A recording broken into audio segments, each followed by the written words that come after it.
Sa White House noong July 22, nagmeeting sina Pangulong Ferdinand Marcos Jr. at US President Donald Trump, at isa sa napag-usapan ay ang pagtatayo ng isang joint ammunition manufacturing and storage facility sa Subic Bay.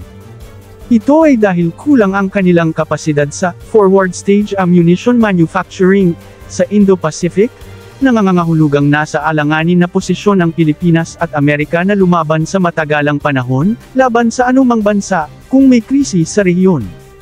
Dahil dito, inirekomenda ng US House Committee on Appropriations sa isang ulat noong June 16, na pag-aralan ang feasibility ng pasilidad sa Subic. Ito ang tugon sa kakulangan ng logistical readiness, isang critical move, sa mabilis na tugon sa lumalalang tensyon sa rehiyon. Para sa Pilipinas, ito ay hindi lamang pampolitika, kundi stratehiko at pang-ekonomiya. Ayon kay Pangulong Marcos, bahagi ito ng Self-Reliant Defense Program, ang pagsisimula ng Pilipinas na gumawa ng sariling sandata upang tumayo sa sariling paa.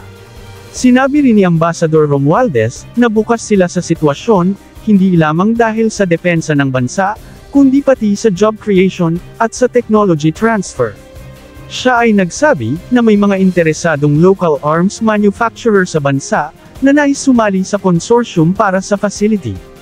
Si Defense Secretary Gilbert Teodoro naman, ay maingat, ngunit positibo, tinatawag niyang ito'y isang business proposal, at nariyan ang potensyal na foreign direct investment, mga 200 hanggang 300 direktang trabaho ang malilikha para sa highly technical na mga manggagawa, at libo-libong indirect job opportunities. Ano ang sasakupan ng facility? Narito ang pinakamalinaw na pahayag, sinabi ni Trump na sa loob lamang ng ilang buwan, magpapatayo sila ng facility na, mas maraming ammunition ang mapuproduce kaysa sa kahit anong bansa. Ngunit ang nakakagulat, idinagdag niyang, this includes all the speedy missiles, the slow ones, the accurate ones, the ones that are slightly less accurate. Kung alam talaga ni President Trump ang kanyang mga sinasabi, at kung unawain natin itong literal, malinaw, hindi lang basta bala. Kasama rito ang high-speed missiles, slow missiles, precision munitions, pati unguided bombs, guided bombs, at iba pang firearms. Sa madaling sabi, ang pasilidad ay tutok sa mga makabagong sandata, hindi lamang small arms ammunition. Napakaganda ng manufacturing facility na ito, di lang dahil sa ito ay siguradong state-of-the-art at par sa ibang mga ammunition manufacturing ng ibang bansa, ngunit higit pa sa technology na matatransfer ng Amerika sa Pilipinas. Mula sa paggawa lamang ng mga maliliit na ammunitions, ay biglang gagawa ang bansa ng mga precision-guided bombs at rockets and missiles, something na di natin inaasahan. Ngunit sa kabilang banda, sa tingin natin, ay baka nagkamali lamang si President Trump, at di kasama ang missile sa gagawin ng facility. Ayon kasi kay Ambassador Romualdez sa isang panayam, ang mga ammunitions na gagawin sa factory na ito, ay para sa 155mm howitzer at 81mm mortar ammunition, na buong mundo ay nagdeplet ang supply, dahil sa ongoing na gyera ng Ukraine at Russia.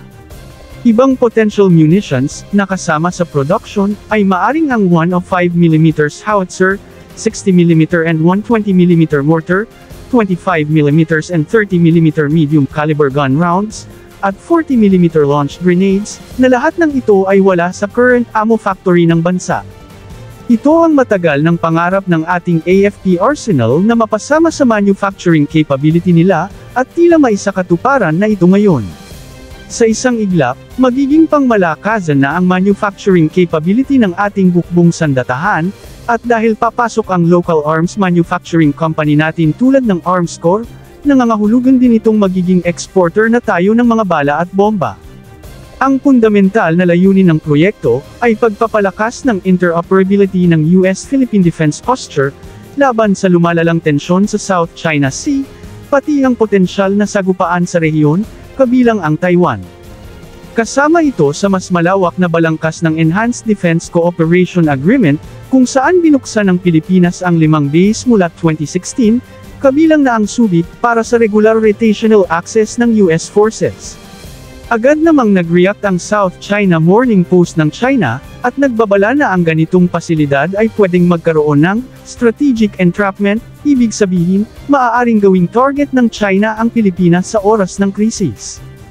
Ang mga lokal na makakaliwang grupo ay nagpahayag rin ng pagtutol dahil panganib umano sa agrikultura at pangingisda. Panganib sa kalusugan at kapaligiran. Ang Environmental Science Group na AGHAM, ay nagbabala ukol sa epekto sa kalikasan at kalusugan, magiging sanhi raw ng polusyon at epekto sa mga bata, tulad ng naitala noong aktibo pa ang US base sa bansa. Ang ammunition factory na ito ay may ekonomiyang pangako at teknolohikal na pagpapalakas. Trabaho at teknolohiya. Inaasahan na lilikha ito ng 200 hanggang 300 na trabaho para sa highly technical professionals. Maaaring maging entry point para sa local defense manufacturing na walang katulad. May interesadong lokal na kumpanya na nais sumali sa consortium para sa facility, magandang oportunidad para sa local capacity building. Ang ammunition hub na ito sa Subic Bay ay sumasalamin sa isang mas malawak at komplikadong patakaran ng pagtutulungan sa pagitan ng Pilipinas at Estados Unidos. Ito ay may potensyal na magdulot ng economic at strategic gains. Ngunit di lang sa mga ammunitions mag-invest ang Amerika sa Pilipinas, dahil ayon sa latest report, magtatayo din sila ng repair at maintenance facility para sa mga small military boats at attack crafts ng Pilipinas sa Palawan, malapit sa West Philippine Sea, partikular sa Oyster Bay at Quezon Town sa Western Palawan. Ito ay bahagi ng strategic cooperation ng dalawang bansa, upang mas mapalakas ang operational readiness ng Philippine Navy sa harap ng lumalalang tensyon sa South China Sea. Anong eksaktong proyekto?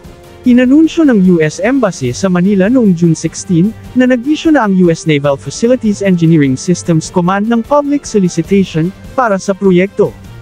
Anong serbisyong gagawin? Magbibigay ito ng repair at maintenance support para sa mga small watercraft, tulad ng PH Navy RHIBs at assault boats.